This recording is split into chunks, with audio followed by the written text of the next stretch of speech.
Hello everyone, welcome back. So today's topic is sampling theorem.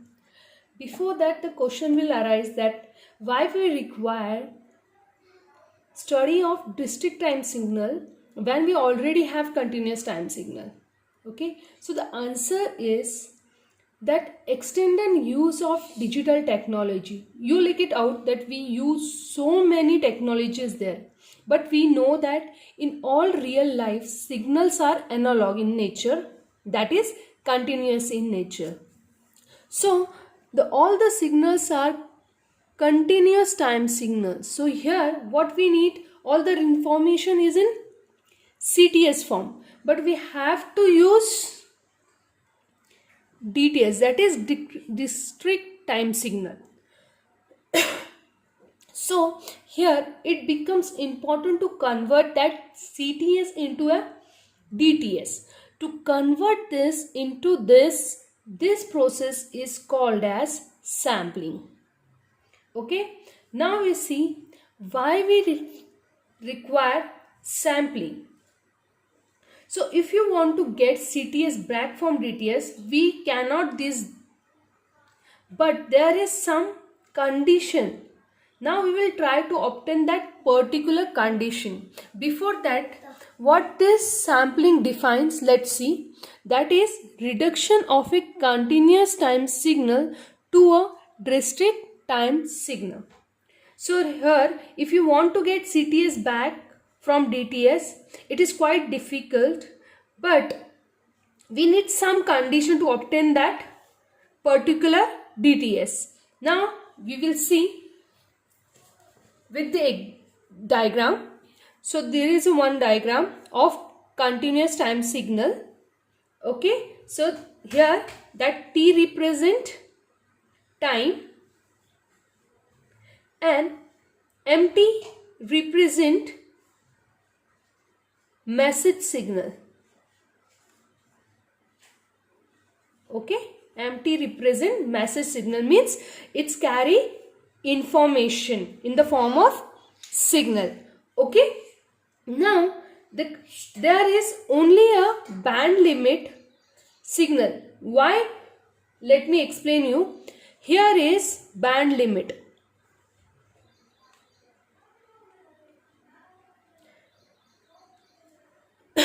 It is Fourier transformation and the spectrum of the signal is non-zero, means the frequency is small here.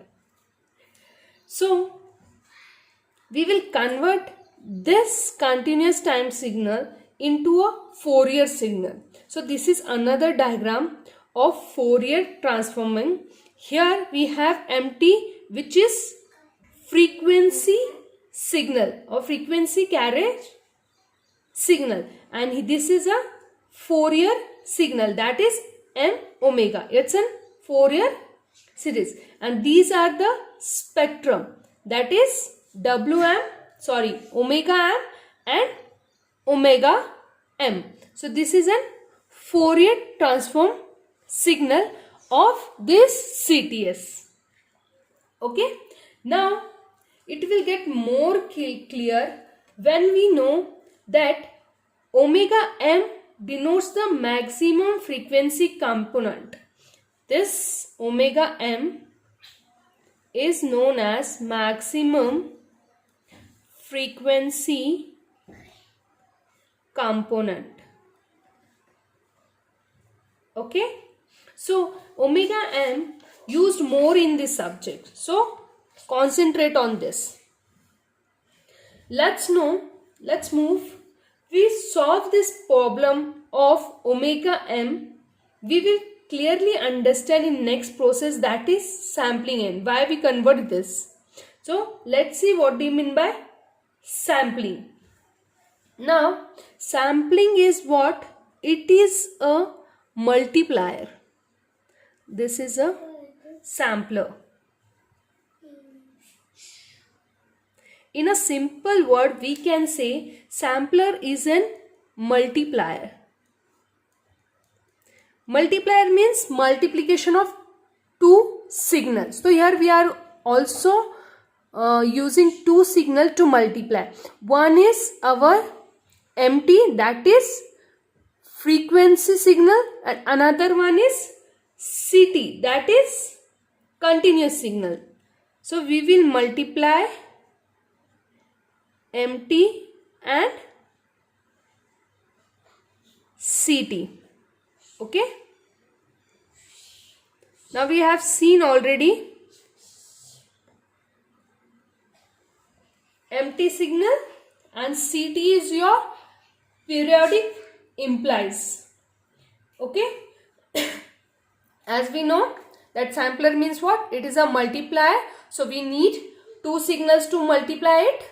Okay. So first we will take MT and another one is CT. Okay. And CT is what? It is a periodic impulse. Okay. So this is one diagram. There, these are TSR sampling period. Sampling period, or you can say it sampling interval. Sampling period, or you can say sampling interval. Okay. And what is omega m? Sorry. Excuse me. And we know that the omega s, that is equals to 2 pi of Ts. What this omega s stands for? It's a sampling frequency.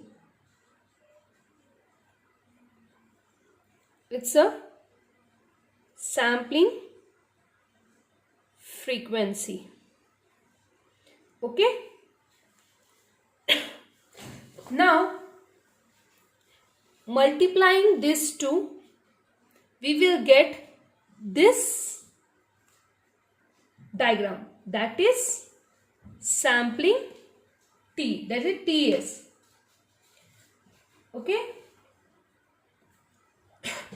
Now we will first me explain this. What they similarly, if we see this is equals to this, that means here Ts is almost equals to MT, means the strength of this Ts is equals to the strength of this MT. So these both are equal. Okay. Understood? Most of the time ST is equals to MT, means the strength of this part, this sampling is equals to the strength of this. Okay. We also know that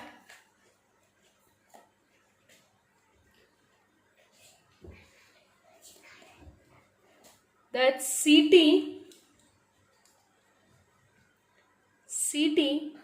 is equals to summation of n equals to minus infinity to plus infinity delta of T minus n Ts. Okay. When n equals to 0, then the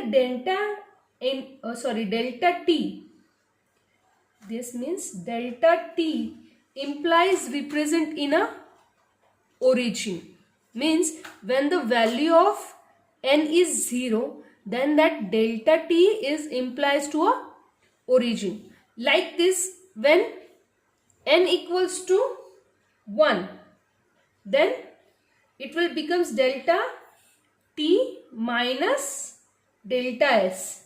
Delta T minus delta S means this one when n equals to 1. Similarly, if value of n is minus 1, then we will get delta T plus Ts, means this value. Okay. Understood this spectrums? Okay. So this is value of Ct. Now we will solve the sampling theorem. Okay.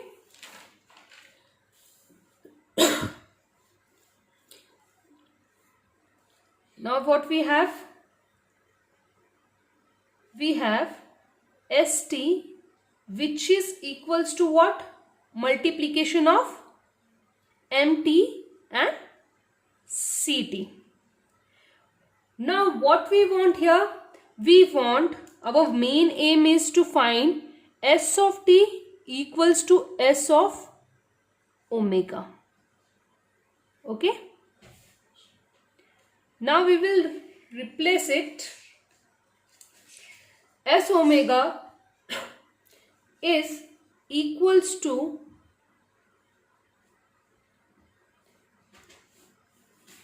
1 by 2 pi m of t multiplied by c of t. Okay. Now what is this? It's equals to m of omega into c of omega. This is a frequency of a signal and this is a Fourier transform of a continuous signal.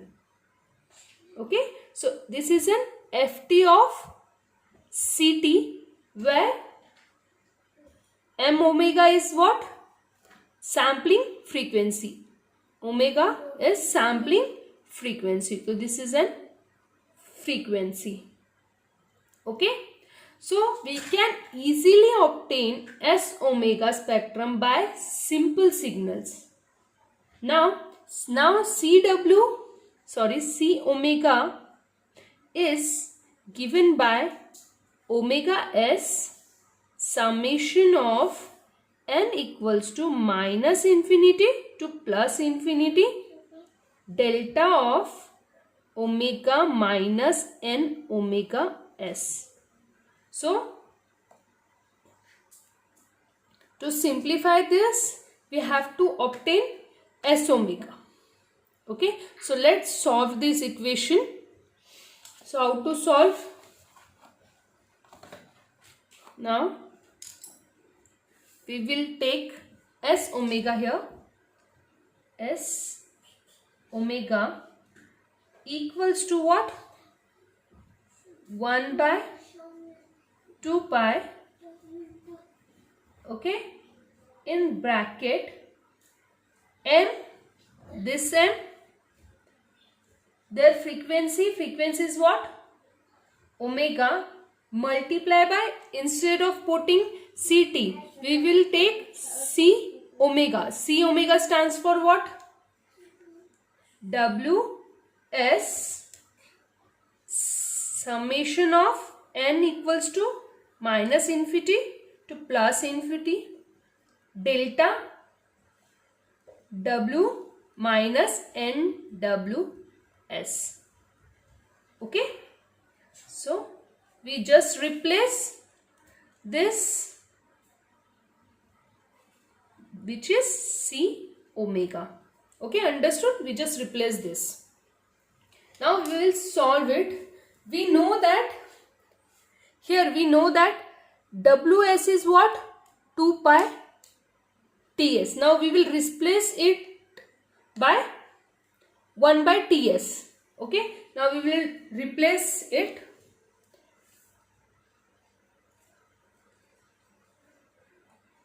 SW. We will take this Ws outside. Ws 2 pi in bracket m omega into summation of n equals to minus infinity to plus infinity delta W minus n WS. Okay, now as I told you, omega s is what? 2 pi of Ts. So we will replace that by 1 by T. That we will get what? 1 by Ts. Okay, bracket, we will take summation outside, summation n minus infinity to plus infinity, then this m omega multiplied by delta of omega minus n of omega s. Okay, now we know the property says that x of t into delta t minus t1 is equals to x of t minus t1. Means what? We replace this t by t minus t1. So we will apply this property here. In this formula, we will apply this property. This is xt multiplied by delta t minus 1 equals to x t minus 1. Here what we replace? T by t minus 1. Similarly, we apply this to this equation. So we will get what? Therefore, s of omega is equals to 1 of Ts summation of n minus infinity to plus infinity m in bracket omega minus n of omega s. Okay, we apply this property to this theorem. So we will get omega minus n of omega s. Understood? Now we will solve this. Start from n equals to minus infinity to infinity. Now first we will do what? We will check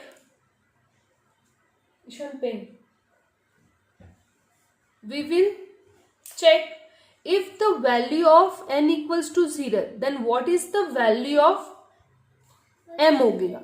If we will go there, if value of n is 0, okay, what is the value of m omega? That is what? We will get m of omega. If the value of n is 1 plus 1, then the value of omega is m of omega plus omega s. And if the value of n is minus 1, then the value is m omega minus omega s. Okay? Suppose if the value of n is 0, we will get m omega. If the value of n is 1, we will get what? M omega plus omega s. Okay? If the value of n is minus 1, then we will get m omega minus omega s. Understood? Now we will draw the diagram. Before that, how it is converted in that is s omega equals to 1 of Ts, then it tends to what? If the value of n0 is m omega plus, if it is plus value, then we will get m of w minus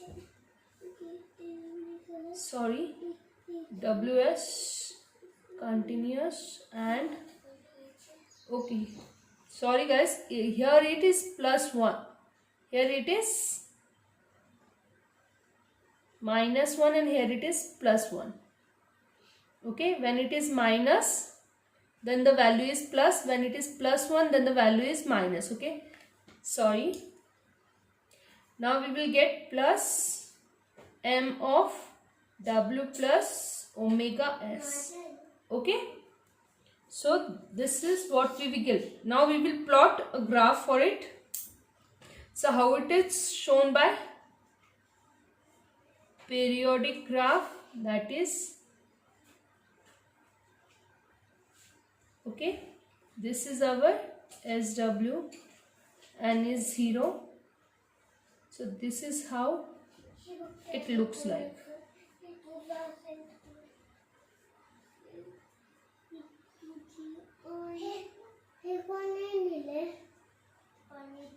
Okay, now when the value is 0, then it is 0. When the value is plus 1, we will get here omega m, and here we get omega s minus omega m. Again here we have omega m plus omega s. Similarly here minus omega m, and so on. Now what is the value of this point? This point is omega s. That means what?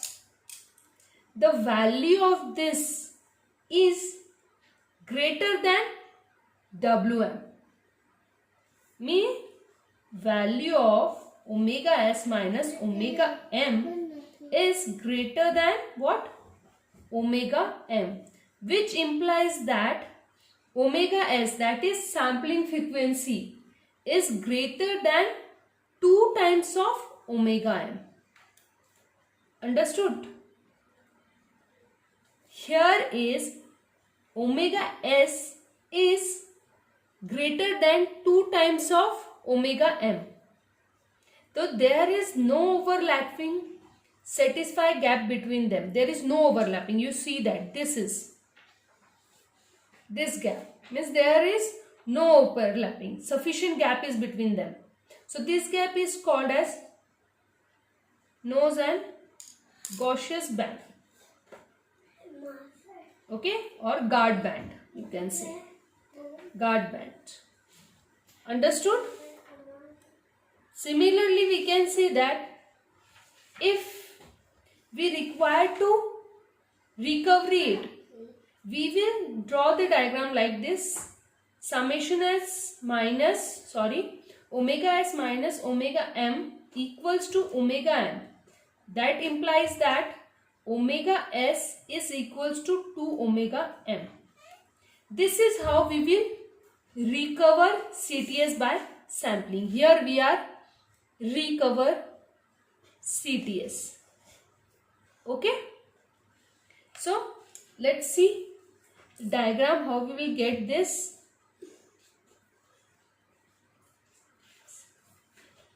This is initial origin. Now, okay, so there is also no overlapping is there. This is WS. Okay, and this is our sampling frequency. So there is also no overlapping. In next lecture, we will see how the overlapping is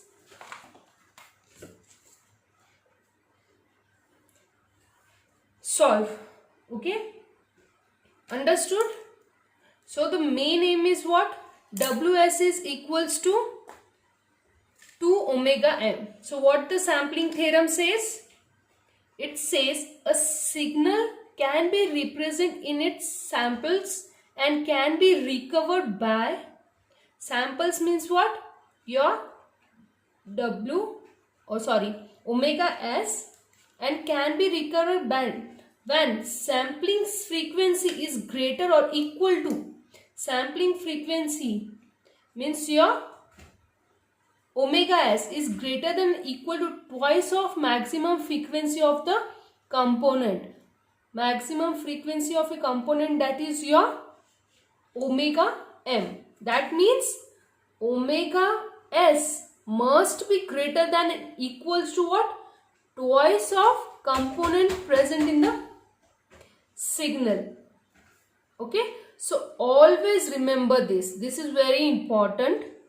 So this is what sampling theorem says.